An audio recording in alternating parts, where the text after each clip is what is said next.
Pour l'instant, ils suivent un cours sur le béton armé. Mais dans un an, ces futurs ingénieurs seront sur le marché du travail.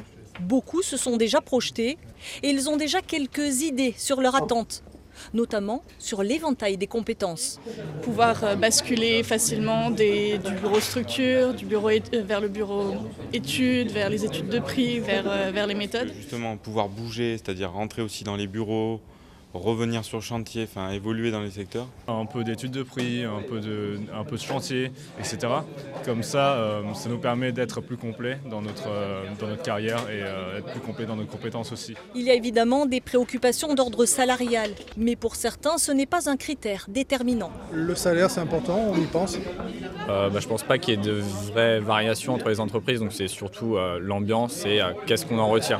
Bien sûr, le salaire comme tout le monde, mais l'autonomie, je trouve que c'est quand même important. Parce que c'est ce qui va nous permettre de nous épanouir ou pas dans le chantier, dans l'entreprise. Ouais, se sentir bien, se sentir qu'avec ses supérieurs, ils ont de l'intérêt pour nous et que nous, on peut grandir dans l'entreprise. C'est-à-dire la mission qu'on va vous donner, comment on va vous accompagner, comment on va vous aider à grandir dans l'entreprise. Au niveau communication entre les employés, entre la direction, etc., il faut clairement que la communication soit fluide, qu'il y ait de bonnes conditions de travail également, parce que le but, c'est aussi de durer dans l'entreprise. C'est le projet et ensuite l'ambiance dans l'entreprise, je dirais, et enfin le salaire. Cette génération montante se préoccupe aussi de la formation et du bien-être dans l'entreprise. Le fait qu'on puisse évoluer, changer, parce que conducteur de travaux, on sait que c'est énormément d'heures, énormément de travail.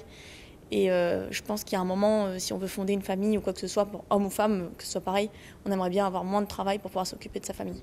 Pour moi, ce serait un bon mix entre les conditions de travail, l'éthique et le salaire, ainsi que bien sûr le critère d'évolution dans l'entreprise. Le pourcentage en femmes dans l'entreprise, parce que j'ai pu voir pendant mes stages qu'il y a beaucoup d'entreprises qui ne sont pas encore hyper ouvertes aux femmes, surtout sur les chantiers. En fait, ce qui les intéresse, ce n'est pas forcément quel va être leur employeur, mais bien le management.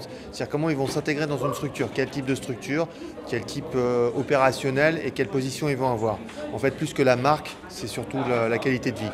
On est vraiment sur un changement générationnel pour ça. Il y a aussi un élément que ces futurs ingénieurs ont en tête, la réalité du marché du travail aujourd'hui. Tous savent qu'ils sont en position pour accepter ou non une proposition d'embauche. C'est à l'employeur de les séduire, non l'inverse.